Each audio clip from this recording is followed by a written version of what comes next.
bustling train station where he had worked for over 7 years, Stephen's days were usually marked by a sense of quiet routine. He patrolled the platforms, assisted passengers, and occasionally dealt with rowdy teenagers or helped forgetful travelers retrieve their belongings from the lost and found. It wasn't the most glamorous job, but it suited Stephen perfectly.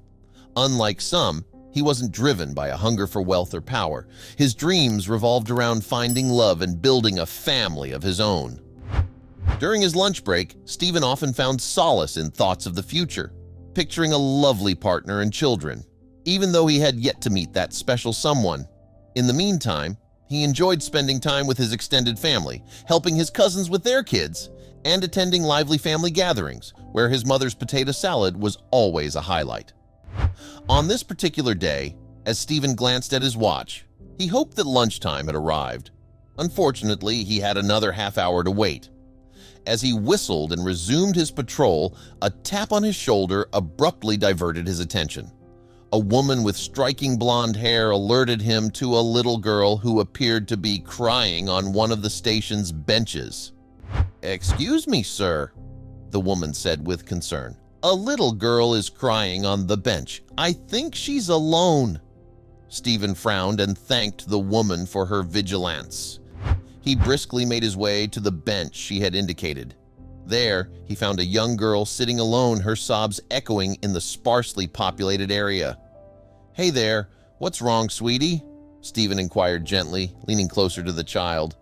The little girl looked up, her tear-stained face revealing her distress. "Dad promised to return," she sobbed, "but he's not here." "Dad left you here?" Stephen asked, concerned. The girl shook her head. "No, I came to wait for him." "Where's your mommy?" Stephen asked, puzzled. The girl replied, "Home." Stephen raised an eyebrow at this response.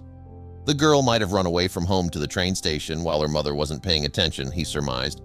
He discreetly reported the situation to his colleagues using his communication device, as was standard protocol. They would contact the authorities and work to resolve the matter. Returning to the bench, Stephen sat beside the little girl, offering words of comfort. "Everything will be all right, sweetie. Your mommy will come, and your dad, too, probably real soon." The girl's eyes widened, and her tears began to subside as hope flickered across her face. "Really?" she asked, searching for reassurance. Stephen smiled warmly. "Of course," he assured her. "They'll be here before you know it." However, before Stephen could say more, his communication device beeped, indicating that the girl's mother had been located and was rushing to the station. She had contacted the police about an hour earlier after the girl had wandered away from her at a nearby supermarket. Stephen thanked his colleague for the update and turned his attention back to the child. "Your mommy's coming soon," he reassured her. The girl nodded, her dejection lifting slightly. Stephen desperately wanted to cheer her up, so he asked, "Do you have a picture of your father? Maybe I can help. I work here, and if I see him, I'll tell him to rush back to his little girl." The girl's eyes lit up with hope once more, and she reached into her pocket, retrieving a crumpled piece of paper. Stephen accepted it with a smile, but was utterly unprepared for what he saw. The photograph depicted the girl, albeit a year or so younger, standing beside a beautiful woman. And beside that woman was none other than Stephen's long-lost brother, Andy. Andy had left home at the age of 18, vowing never to return. He had pursued ambitions far from their small town, severing ties with his family, claiming they were holding him back.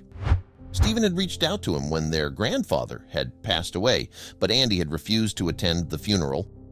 Eventually, he had blocked Stephen's number, and over a decade had passed since they had last communicated. The fact that Andy was now a father was astonishing, but what baffled Stephen even more was that his family lived in the same town all this time, completely unbeknownst to him. His brother had never visited their parents, never shared his life with them, and now it appeared he had no intention of returning for his daughter. Overwhelmed with mixed emotions, Stephen stood up and headed for the approaching woman, whose name he would soon discover was Claire. He knew this was the moment of truth. "Excuse me, ma'am," he began, his voice trembling with a hint of anger. "This might sound strange, but is your husband's name Andy?" Claire's face displayed a flicker of confusion. "Well, we were never married," she explained, "but we were together." Stephen sighed, the anger building within him. "And he is my brother," he revealed, "and he left us when he was 18, promising to find success. He never returned, never even contacted our family, but now he's here in this town with a family of his own?" Claire's eyes widened as realization dawned upon her. "I had no idea," she admitted. "He never mentioned having any family. He just told me he had none." "Well," Stephen said, his anger shifting to determination, "you're not alone now. You have a big family here, and my parents would love to meet you both."